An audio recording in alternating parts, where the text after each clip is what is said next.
D-Sauce, Andrew here, and this is the room where it happens. Oh, yeah.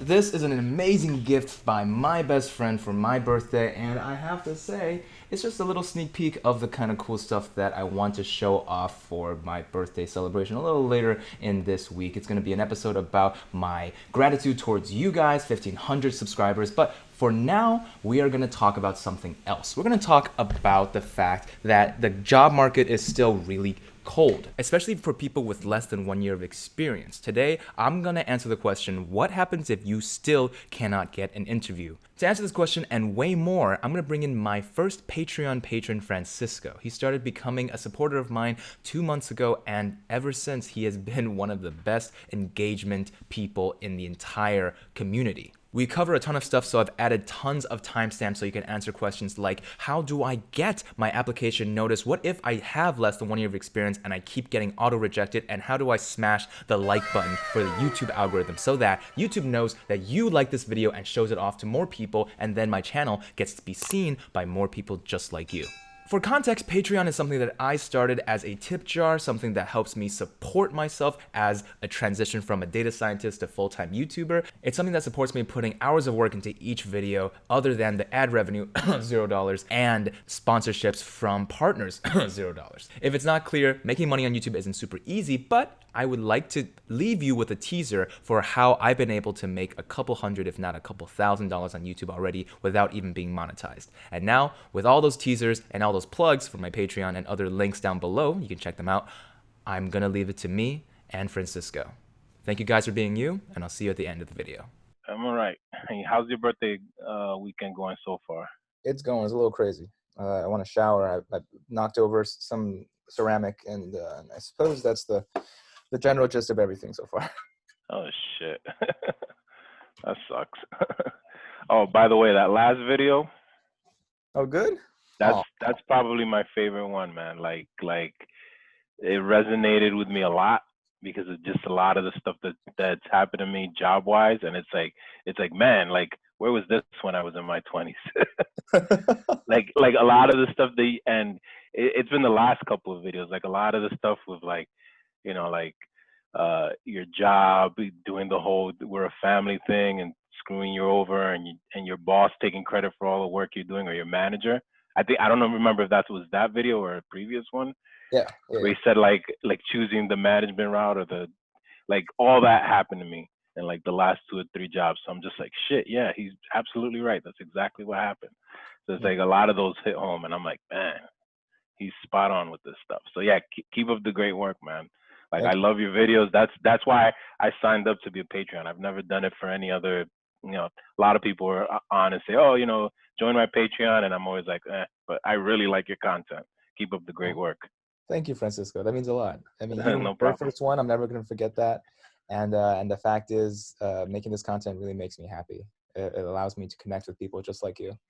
And without being too sappy, that's all I'll say about it. Cool. But yeah, I just wanted to use my 30 minutes just to pick your brain on a couple of these things, Sure. job-wise, that I've been trying to do. It was one of those, the final straw. Like, I would walk out right now if I could. So I'm like, you know what? Let me really get the ball rolling with this stuff. For me, so I got my undergrad years ago, long time ago, 2003. Mm. And then I completed my master's in applied data science in March, right before we had the lockdown here in New York. And as far as like applying for jobs, no responses whatsoever. I think I've gotten a total of maybe 2 responses. Out of And I don't know. how many applications? Oh, good God, I don't even know. Like, there's periods where I didn't apply, but it's just like I would go on these. All right, I'm going to apply to everything on LinkedIn. I'm going to apply to everything on AngelList. I'm gonna do Glassdoor. I'm gonna do. I forget them all. So I go through these periods where I'll do them for days, and then I get no response, and I'll forget about it for a while, and then repeat the process. And I think I've only ever gotten maybe 2 responses. I got one, who was it? Ernest and Young, Oh. but it seemed like it was more for marketing, not for data science. Mm. And they had me like record an interview, and never heard back. I don't even know what happened. And then yesterday I got a response from another one, and they sent me a link to take a exam. So I have to do that. So I don't know what's. I thought maybe the market was cold, but there's a lot of positions. I see them all the time, so I don't think it's that. I personally think it's my lack of experience, because although I have worked with data in past jobs, it's not like data science stuff. It's like, working with spreadsheets, cleaning up data. Even though I was testing the changes to the environment that they're working on the software. Like, it's not like I used any of like the big name tools. Like, I didn't use Selenium. I didn't use any of that stuff. So Mm. it's more like manual testing. And I think it's that stuff holding me back. I think it's just the lack of actual data science experience, or even programming experience. So I was just wondering what feedback you might have on that, if any. Well, first things first, it's not you. You might now start thinking, with all these job applications and these job, like, the market seems nice and hot and toasty. There's like a new job description every couple of weeks. Hmm. It's not your application. I've mentored about a dozen now, aspiring data scientists.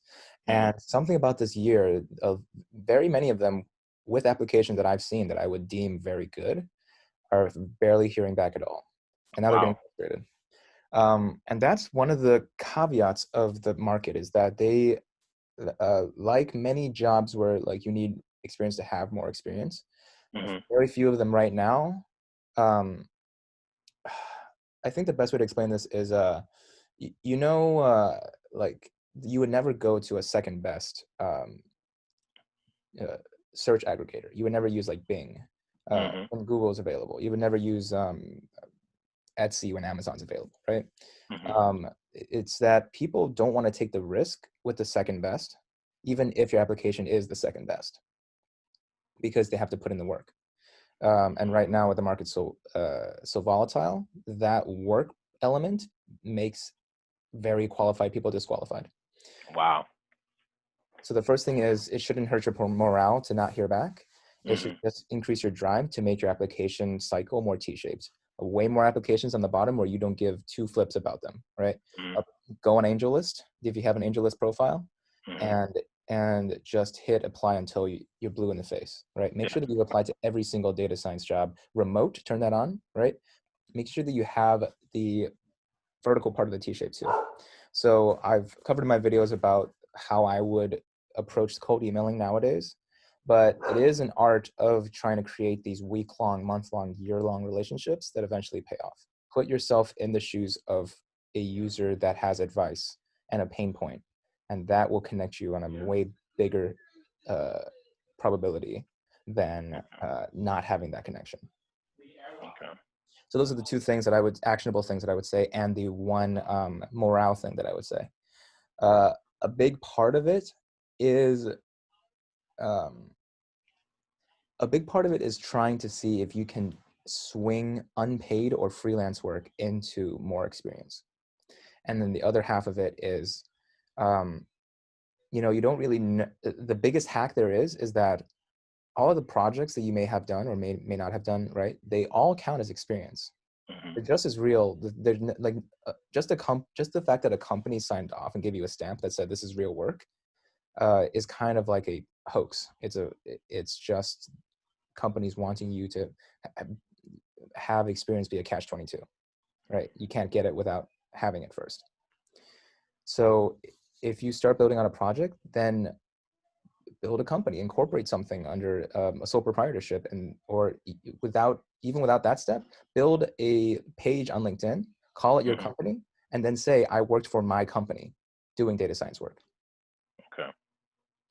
Um, that actually has helped me. So Apostle on my LinkedIn profile is my own neural network, EEG based startup. Even one of my hottest topics in terms of interviews still. because people want to know Interesting. like what kind of work I've done with neuroscience. Having a topic in mind, having a place where you know you can build data, and then you don't need to have the most cutting edge software. You just need to be able to prove that the first thing on your resume is the fact that you have at least a year of worth of experience. Hmm. So so put yourself in a resume reader's shoes, the bot and the human. When they read it, they immediately try to think of how many years of experience you have. Anything less than one is considered zero, Hmm. right? A lot of people think that they can swing like, a 3-month internship or 2 internships and 6 months of work, right? Anything less than one is zero. And when you're zero, then they have to take a risk on you. Okay. So what do you have currently as your biggest part of your resume right now?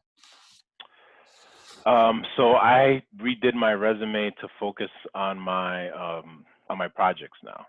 Hmm. Before it was pretty much like just like my work experience, and I don't think any of it actually looks good for data, but actually you gave me a great idea with the whole like having your own company. So I actually had to have like a small e-commerce shop. I've had it since 2014 Hmm. on Shopify, and like I mean, I'm not writing data science for this, but there's tons of analytics on there. I can export the data. I did use it for a couple of my projects, so I'm thinking of using that somehow. So that's a really good idea. I never even thought of doing that. Hmm. But I did use that data. I have like 4 years worth of like shopping cart and stuff like that. So I can definitely do something with that. Yeah. That's a Uh, great idea. the other thing is currently, how are you separating out your workflow day by day? Um, because one of the best ways that I've realized is if you have a side hustle or a full-time job, separating it Mm, out to just one part of your day and then just never looking at it again really helps out. It's not as manageable if your job makes you have to do meetings. mm, Um, but if you were able to put all your meetings, front load them in the morning between 7 and 1 p.m., at 7 a.m. and 1 p.m., and then for the rest of the day, consider that your second day, and then work on yourself and work on the fact that you have to put your application out there.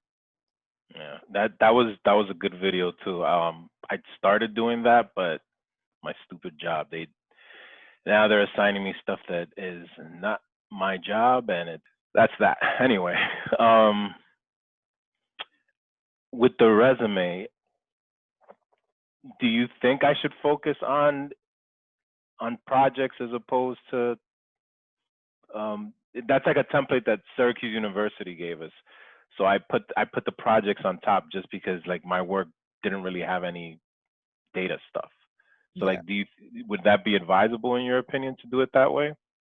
So one of the things is that Uh-huh. if you start off with projects, you're Mhm. immediately signaling to the resume reader that you probably have less than 1 year of applicable experience. Mm. All right, and you're saying like, look at this stuff first. And so the resume reader is not the person who is the hiring manager or even sometimes not even the recruiter, because Mhm. that person is just the person that screens. And sometimes that person is just a bot. And if they see a bunch of projects first, it's likely that they're going to say, well, I'm not even going to give this person a chance. And Wow. that's one of the reasons why you might not be seeing responses. Okay. The way to get around to circumnavigate that is with yourself as a stakeholder. A few of the metrics of how you were able to increase your um, e-commerce website, right? Mhm. um, you know that you've maybe turned over a couple of the success metrics year over year, or your growth metrics, right? Those are the two main Mhm. things. If you can talk make sure first actionable thing, each line of your resume should have a metric. It doesn't even matter how useless it is. You can even, if you have like scraped data, you should be like scraped millions of rows of data, right? Or like scraped data from a repository, scraped like 80% of an entire repository worth of data. What does that even mean? Mhm. At the very least, that's a number, right? Okay. And then gives people some context, because everything kind of makes sense in context to yourself. But people looking at the blank piece of paper want to see numbers. The second thing Mhm. is, when you want to tie those numbers back, tie them back to a company, tie them back to your e-commerce company, give it a fun name, right? Make it Mhm. seem sleek and like the company you're applying to. if you're applying to a tech company, make your name your company something technical, like Okay. something quirky, right? But if you're applying to like a professional services job that is all business, then you want to apply. You want to say it's like Francisco like limited liability company incorporated, right? What about like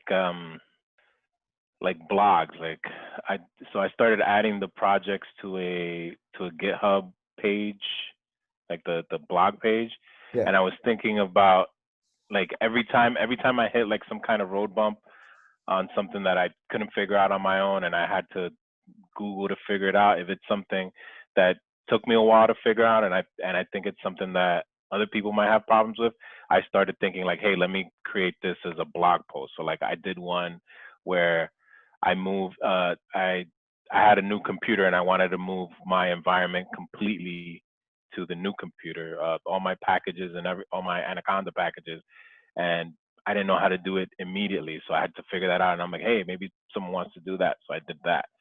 Hmm. Um, is that is that something you would recommend as well? I know you mentioned, was it Medium that you Yeah. mentioned? Yeah. It's a great platform, especially if you're publishing on Medium, publish on towards data science. I'm going to send you a couple of bullet points from a Discord community that I'm part of. That if you're writing on Medium for the first time, this is the kind of bullet points you should follow. Okay. Um, Thanks. a- and uh, and if you can start building that online profile that Mhm. helps backlink you to your LinkedIn. Okay. One of the things that you could consider doing is starting a newsletter, so that you have a bunch of people that are listening to you, and then you can leverage that in an interview, right? Say at the end of each at the end of each medium, say that you should come to my website here, or directly like follow my newsletter here. If you start the earlier you start that, the more people will realize that you are trying to interconnect your presence online with an actual service. Okay. Cool. Cool. Cool.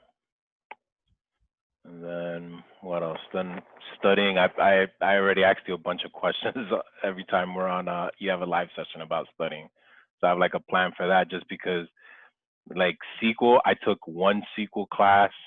It was like the first class we took in the program in October of last year, and we never touched SQL ever again in my entire master's program. So when I heard, oh, SQL is actually important, I'm like, oh shit, I don't remember any of this stuff. Same thing with my So master's program. Same exact thing. really, I have no idea what master's programs are thinking, but SQL is still king when it comes to the small companies and the big companies, right? A hmm data engineer only does SQL, and that's pretty much the truth of it, right? hmm So at the end of the day, if you think about it, like learning this language, I'll send you a link for that as well. It's called SQLzoo.net, and that'll teach hmm you basically like module by module, uh, something that when I planned it out like day by day, you should be hmm able to knock it out in 7 days. yeah, that's crazy. I thought it would be a lot. I thought it was going to be longer than Python, so I was very shocked that you said that. I was like, oh wow. And did you end up having to do a ton of R as well in your program? No, I No. did do a little R, but like as soon as I finished that class that did R, I completely like try to get it out of my brain, because it conflates your ability to play with Python because their languages are so similar. hmm And when you're just beginning to like pick up the analytical tools, you don't want to like confuse the two syntax wise, and even like behavior wise or capacity wise. So if you know R, that's perfectly fine. But for most interviews, they're probably going to ask you questions where an object-oriented language like Python would be better. Okay.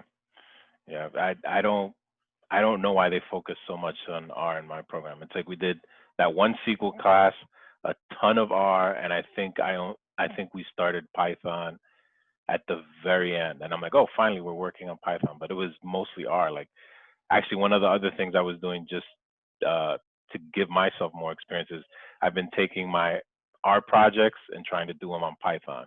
Oh, Just so like yeah, because it's like I had like this like a classification project that I did in R, and I'm like, oh, I've never done classification on Python, so let me switch that over.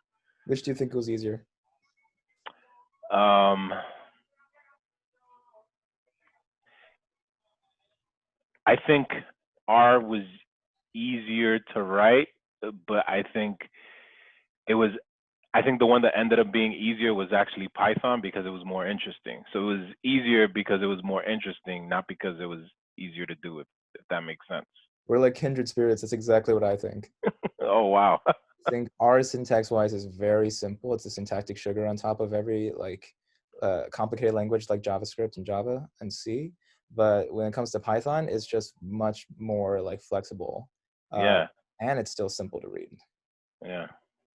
Towards the end of my program, I was I started getting a little bit upset because of that, because as I was doing research, trying to find jobs, I'm like, everyone is saying, publish stuff, make sure you're out there. And I'm like, at no point have they said that in my program that I should be posting some of my projects, or just like blogging or anything like that. And it's actually one of the things I mentioned on the way out. I'm like, you guys need to have some kind of class where like um, the deliverable at the end is that your project is posted on one of these blogs, Yeah, because that's actually what you need to do until my understanding of what you need to do until you get a job is just like put yourself out there.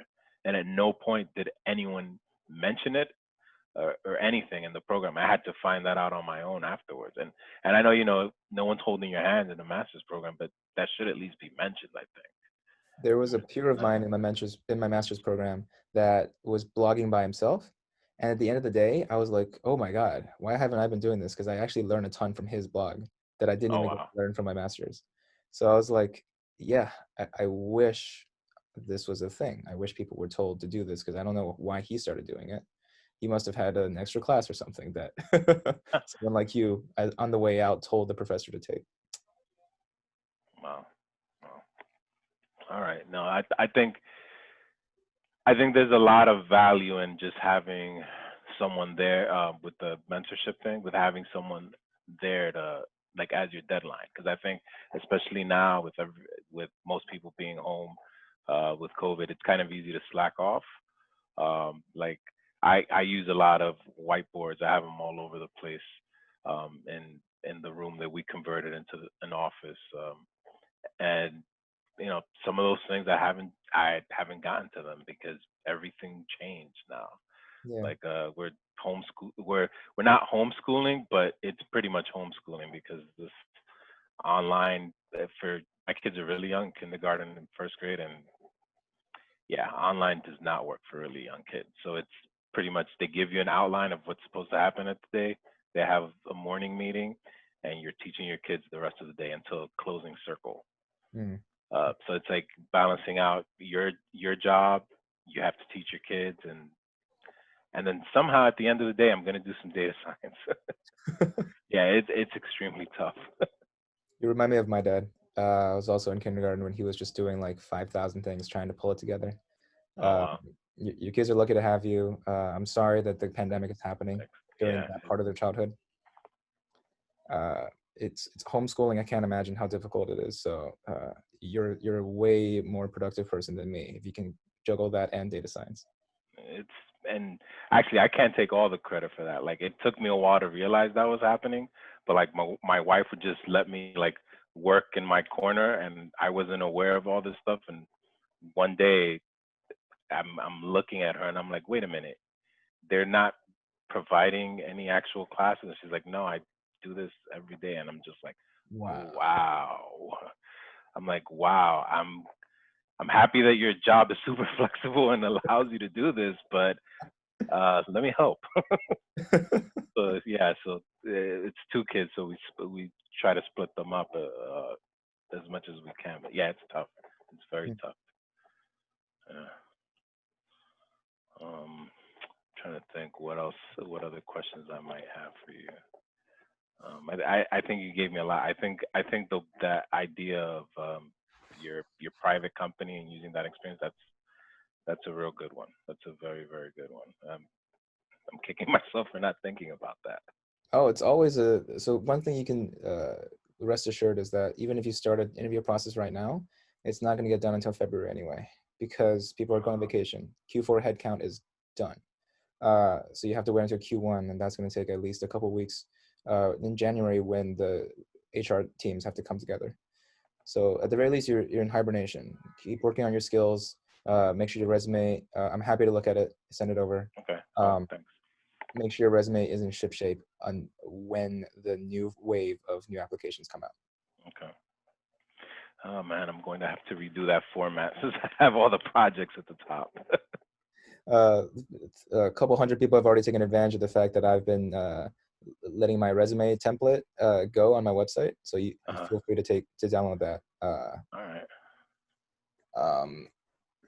Because I think the resume template that I provide has great formatting, and it also has much of the language that you're looking for. Okay, cool. If you, I mean it when I say it, you have been one of my very first supporters. That means that I won't forget when you need some help. So if you have any other questions, always hit me up on Discord electronically or otherwise. I'm gonna try to respond as fast as I can. Okay, what's the best one?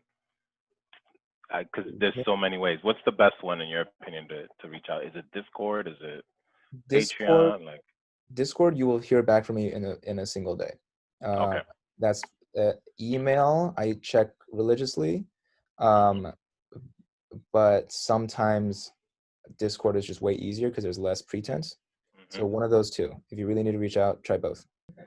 Oh man, that stuff. Your finance stuff is good too, man. Oh, thank you. Like yeah, like you have a lot. It's funny. We have similar backgrounds. Like I'm first. Well, I was born here, but my parents were immigrants. Like I was born right away. Like I was pre-med and then switched out. Like and then like as far as like your videos, you have a lot of the same interests I do, like the finance stuff, the gaming. I think that's why I like your channel so much. Because we have a lot of. I mean, I don't have a dog, but we have a lot of things in common. Yeah, we have a lot of things in common, and I think that's one of the things that's one of the reasons I like your content so much. Like you were more relatable to me, and then I was just like, you know what? Let me put money on this. I like that's the way to show that like you're really appreciative of this stuff. Let me just become a Patreon. And I try to do it. I try to do it before the end of the stream because that one guy, I can't remember who it was like, oh, can you do 20 more minutes? So yeah, you just kept going. 20 more minutes, please. And I'm like, I have a stand-up. 20 more minutes, please. I mean, I can't mince words to say how much that means to me because at the end of the day, if I'm sleeping in bed, you think about like the Greatest Showman and they have that montage in their head and they just think about what am I doing this for? And the fact that you just said that to me, like, is exactly what I was expecting. People to be like, people to jive with the idea, people to like resonate and have some kind of value out of it. It's amazing that you just said that to me. So I really appreciate it. Oh wow, yeah. Your content's just good. Like I really like your content. Like I even showed it to my wife because I'm like, oh yeah, this is the guy that. She's like, oh, your name's at the end, and she's like, oh, he's. I showed her the finance stuff because I'm trying to get her into. She's like, oh yeah, he's really funny. I see why you like watching his stuff, and I'm like, yeah. So I'm trying to spread the word as well to get people to watch your stuff. Maybe for the finance stuff who aren't into data science. So I just hope you get more numbers. Your ad revenue and all that. I just hope it works well because I really like your content, and I hope there's more of it because I really like your content. Thank you, man. Oh my God. Oh, I'm just gonna go back and edit this and cry. But I'm gonna jet. I'm gonna drink some water and take a shower. Thank you, Bill. No, thank you, thank you. Like, love it, love the content, man. And you gave me some good stuff to think about, especially. Man, I'm still kicking myself for not thinking of doing that, creating my own. And I use the data for a damn art project. That's one of the ones I'm trying to convert to Python. Yeah. So yeah, thank you. I know you have to jet. Oh my God! Don't be a stranger. We're blood brothers as far as we know. Message me anytime. And then you said, what was it that you were gonna send me? The resume and. Right. So I'm gonna send you the resume template. I'm gonna send you how to get started on writing on Medium, and then I'm gonna send you the link to do your crash course on SQL. Cool. Thank you so much, Andrew. No problem, dude. This is a Thank you. small piece of what I could do. All right. You doing anything tonight for your birthday as well, or it was just last night? Kick back, go to sleep. It's not much you can do. I was at the beach earlier. This is SF is I know. going on complete lockdown, so this is the last time I could. Oh, that's right. That's right. You guys went into complete lockdown again. Yeah. Yeah, like it's so sorry to keep going. It's weird because like New York is like super strict, but we haven't locked down. Hmm.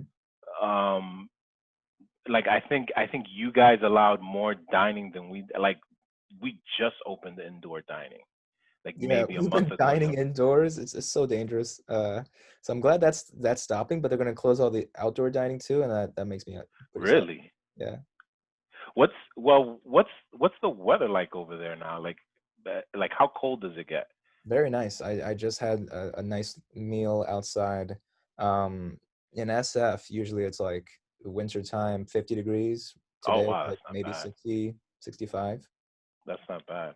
Yeah, Yeah, cause like here it's like they're gonna leave the outdoor dining, but I'm like, yeah, how's that going to work when it's 40 degrees or 30 right. degrees or it's snowing? Like I don't know. I don't know what they're doing, man. I don't know what they're doing. I just wish my kids were back in school. Yeah. Like I got another funny one. Sorry. So 2 weeks ago they decided that they were going to. So they closed the schools and they reopened them with the hybrid model, and then they decided because the numbers were going up in New York City, they were going to close just the schools. Everything else stayed the same, but just schools closed. And my kids are tired of being at home, so they thought they were being punished. Oh, They're like, no, we're so sorry. We don't know what we did. Please, please let us go back to. They're literally crying. I'm like, no, no, you're not. You're not in trouble. People are getting sick again outside. wow. They're like, no, but we wear our masks. We're not gonna get sick. And I'm like, no, it's so weird, man. It's like a justice thing. You're like kids are like trying to learn the rules of the world, and you're like, yeah, this is just how the world is, and nobody is at fault, or not enough people can be found who are at fault. Yeah, It's crazy. yeah. Oh, boy. All right, Andrew. I've kept you longer than I should have. Nah, bro. Nah. Thank you for the chat. It was enlightening. I'll talk to you soon. All right. Have a good one. Have a good night. See you.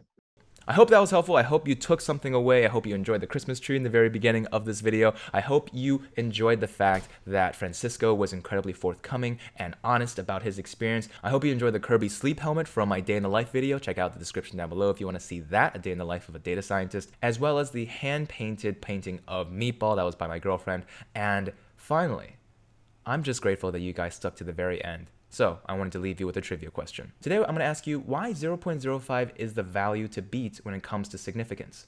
Is there an actual reason? Or is it just because some guy decided it one day? Put your answer down below. Just as always, if you want your brand to be shown on this video, screenshot any part of this video, put it on your Instagram story, tag Andrew Mo Money, and you might get a chance. You get a pretty good chance, 100% chance as of right now, to get featured on the next episode. For now, but not for forever, I'll see you guys next time. Peace.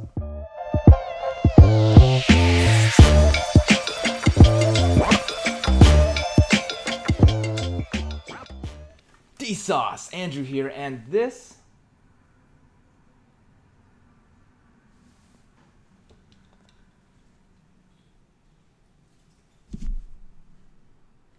is how Alexander Hamilton says, deal with it.